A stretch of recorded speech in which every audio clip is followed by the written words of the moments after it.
प्यार किया तो डरना क्या, जब प्यार किया तो डरना क्या, प्यार किया कोई चोरी नहीं की, प्यार किया।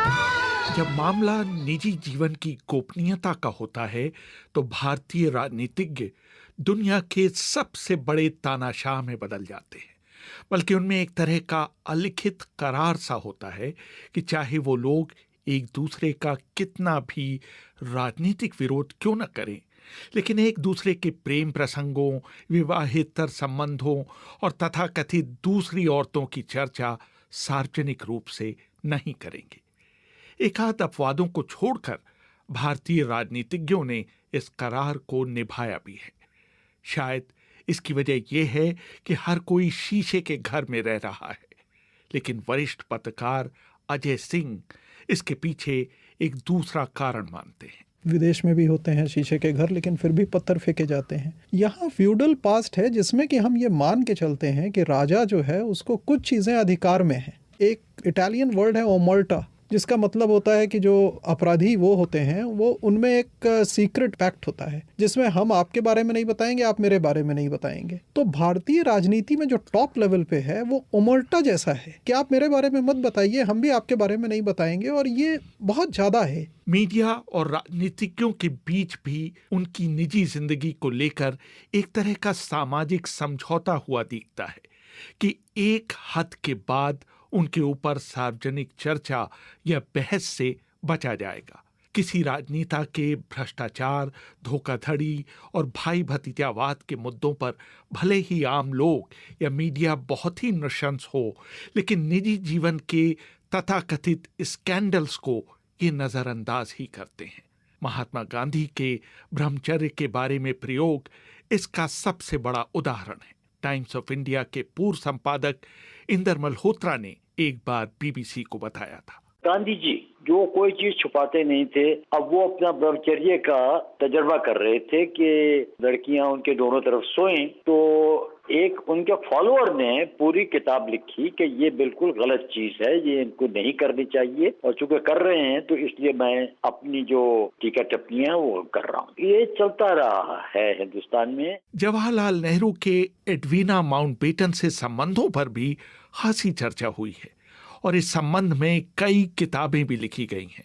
हाल ही में दिवंगत हुए कुलदीप नैयर ने नेहरू एडवीना संबंधों के बारे में एक दिलचस्प बात बीबीसी को बताई थी। मैंने दिल्ली में आके बहुत कोशिश की कि उनकी जो चिट्ठियां थीं, पंडित जी हर रोज चिट्ठी लिखते थे मिसेस माउंटबेटन को और उसका जवाब आता था। एयर इंडिया के थ्रू आती थी, तो इसलिए मैं जब हाई कमिश्नर था तो एयर इंडिया से चेक किया तो कहते हैं हाँ।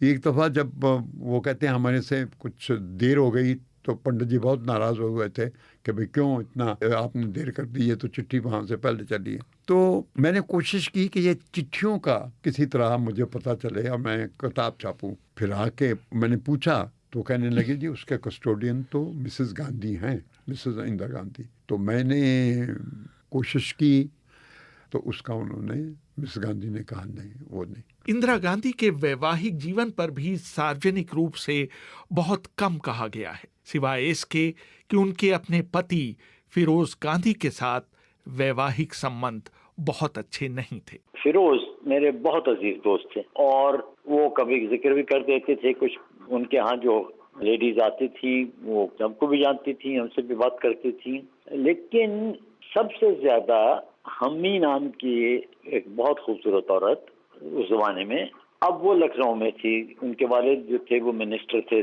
यूपी में, और इंदिरा पंडित जवाहरलाल नेहरू को देखने के लिए वे प्राइम मिनिस्टर हाउस में यहाँ दिल्ली में आ गई बच्चों को लेके। तो वहां से फिरोज का रोमांस शुरू हुआ और बात आगे बढ़ती गई। Feroze had kind of what is called a glad eye. तो एक रोज इमरजेंसी से जरा कुछ पहले किसी वजह से वो हम्मी आई प्राइम मिनिस्टर के हाउस, जब इंदिरा प्राइम मिनिस्टर थी, और दफ्तर में कुछ अर्जी दे के बाहर जा रही थी और देवकांत बरुआ उस वक्त इंदिरा जी से मिल रहा था। देवकांत बरुआ ने मुझको ये बताया, उसी रोज शाम को मैं खाना उनके साथ खा रहा था, कि भाई आज ये हो गया लेकिन इसको अखबार में मत कहना, कि मुझको कहा प्राइम मिनिस्टर ने कि जरा बाहर नजर डालो, इस औरत के लिए फिरोज ने सारी जिंदगी हमारी खराब कर दी। राजीव गांधी और सोनिया गांधी के प्रेम प्रसंग पर भी राष्ट्रीय मीडिया में बहुत कम चर्चा हुई है। सोनिया गांधी की जीवनी लिखने वाले राशिद किदवई बताते हैं, सोनिया गांधी को शुरू में ये भी नहीं पता था कि वो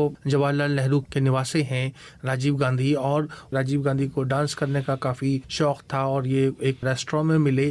तो जिस रेस्टोरेंट में उसका नाम वर्सिटी था कैम्ब्रिज के शहर में, तो वो जो सीढ़ियाँ चढ़ के राजीव गांधी देख रहे थे, तो सोनिया गांधी ने का अपना खुद का एक ये कहना है कि उन्होंने जिस नज़र से मुझे देखा उस नज़र में ही, जिसे कहते हैं पहले ही नज़र में दोनों में इश्क मोहब्बत हो गई। और फिर राजीव गांधी ने उनको एक बॉटल में और फ्लावर्स के साथ में एक पोएम लिख के भेजी और सोनिया गांधी को बड़ा अच्छा लगा और उसके बाद उन दोनों का मिलना जुलना हो गया। लेकिन जब सोनिया गांधी को ने एक दिन अखबार में, जब इंदिरा गांधी मिनिस्टर थी, वो इंग्लैंड आई थी लंदन में और तस्वीर छपी, तो उनको एकदम से बड़ा एक तरीके का डर सा महसूस हुआ और वो इंदिरा गांधी से मिलने में उन्हें थोड़ी हिचकिचाहट हुई और एक बार तो आधे रास्ते लौट गई कि इतनी हिम्मत नहीं जुटा पाई कि वो इंदिरा गांधी से मिली। और पहली बार जब मुलाकात हुई तो वो इंदिरा गांधी से उन्होंने फ्रेंच ज़बान में बातचीत करी, क्योंकि इंदिरा गांधी को फ्रेंच आती थी और सोनिया गांधी की अंग्रेज़ी इतनी अच्छी ना होने के साथ साथ उनमें इतना कॉन्फिडेंस नहीं था, तो इंदिरा गांधी ने उनका काफ़ी हौसला अफजाई करी। राजीव के छोटे भाई संजय गांधी का भी नाम कई महिलाओं के साथ जोड़ा गया। उनमें से एक अभिनेत्री अमृता सिंह की मां रुखसाना सुल्ताना भी थी। रुखसाना सुल्ताना कोई उनका ये तो नहीं था कि वो बहुत बड़ी पब्लिक फिगर थी, उनको संजय गांधी ने आगे बढ़ाया और उनका जो लाइफस्टाइल था, जो उस ज़माने में जो मेकअप करके और हाई हील्स पहन के, और बहुत ज़्यादा उनका एक जो था एक डोमिनेटिंग कैरेक्टर था। देखिए सिर्फ उनका ये बात नहीं कही जाती है क्योंकि वो एक संजय गांधी की महिला मित्र थी इसलिए लोग उसके बारे में कयास लगाने लगे या बातें कहने लगे, क्योंकि बहुत सारी महिलाएँ थीं, अंबिका सोनी थीं, दूसरे लोग जिनके बारे में कभी कुछ ऐसी बात नहीं कही गई। तो लेकिन जहाँ कहते हैं ना कि जहाँ कुछ धुआं निकलता है वहीं बात होती है, तो ये बात थी। और कांग्रेस के जो लोग उस वक्त के जो अभी भी हैं वो सब ये कहते थे कि वो संजय गांधी पर एक अपना एक तरीके का हक जताती थी और वो एक ऐसा हक था जिसको कोई रिश्ते का नाम नहीं था। बल्कि जब संजय की शादी तय हुई मनिका से तो बड़ा लोगों को हैरत हुई कि ये ऐसा कैसे हो गया और बहुत सी लड़कियों के दिल टूटे। पूर्व प्रधानमंत्री अटल बिहारी वाजपेयी के परिवार पर दबे जुबान कुछ चर्चा भले ही होती रही हो, लेकिन इससे उनकी लोकप्रियता पर कोई फर्क नहीं पड़ा। वाजपेयी ने कॉलेज के दिनों की अपनी दोस्त राजकुमारी कौल के साथ विवाह नहीं किया, लेकिन वो उनकी शादी के बाद उनके पति के घर रहने लगी। सेवी पत्रिका को दिए गए साक्षात्कार में श्रीमती कौल ने कहा था, मैंने और अटल बिहारी वाजपेयी ने कभी इस बात की जरूरत नहीं महसूस की कि इस रिश्ते के बारे में कोई सफाई दी जाए। कुछ वर्ष पहले जब श्रीमती कौल का निधन हुआ तो राष्ट्रीय मीडिया में उनके बारे में इसलिए चर्चा नहीं हुई क्योंकि उनके बारे में लोगों को कुछ पता ही नहीं था। मैंने बात की राजकुमारी कौल की दोस्त रही तलत जमीर से। बहुत ही अच्छी खूबसूरत कश्मीरी बेबी थी, बहुत गुरबार, बहुत वफादार, बहुत अच्छा लहजा था उनका, बातचीत में बेहद मीठा बोलती थी और इतनी साफ उर्दू जबान उनकी थी। सब लोग उनको बेहद रिस्पेक्ट देते और वहाँ पर सब माता जी ही कहते थे उनको। हमारे सामने तो मतलब ये फिर कुक आया, उनसे पूछा, उन्होंने कहा कि भाई, तो वो कहती थी अब मैं खाना देखती हूँ अटल जी का पूरा, वो जब उनका खाने का वक्त होता है तो पहले कुक आके में बताता है कि ये है, तो वो शी अप्रूव, तब वो उनको खाना सर्व होता है। तो वो काफी इन्वॉल्व थी। राजनीतिक हलकों में पूर्व रक्षा मंत्री जॉर्ज फर्नांडिस और जया जेटली के संबंधों पर भी काफी कुछ कहा गया। इनको बल तब मिला जब जॉर्ज का उनकी पत्नी लैला कबीर से मनमुटाव हो गया। मैंने जया जेटली से पूछा भी कि आपकी जॉर्ज के साथ दोस्ती किस तरह से हुई। वो अकेले पड़ गए थे क्योंकि एक तो 77 के बाद लोगों ने सोचा कि देखिए सरकार अपना बनाया और इन्होंने ही गिरा दिया अपना भाषण के बाद इस्तीफ़ा देकर। दूसरे उनके पत्नी का कभी कभी तबीयत ठीक नहीं होता था तो वो काफ़ी दिन के लिए बाहर विदेश चली जाती थी। ना उनके राजनीतिक सहयोगी थे, उनके पर्सनल मित्र बहुत कम क्योंकि उनका कोई पर्सनल जीवन था ही नहीं और पत्नी सब घर वाले भी नहीं थे। तो वो अकेले पड़ जाते थे। तो मैंने देखा कि क्योंकि वो मेरे हस्बैंड उनके साथ काम करते थे तो थोड़ा सा आना जाना सब हो गया था। तो तब उनके बच्चे का ख्याल रखना, कभी वो उनको भी टूर पे बहुत जाना पड़ता था, तो वो छोटा लड़का को मेरे साथ छोड़ देता था।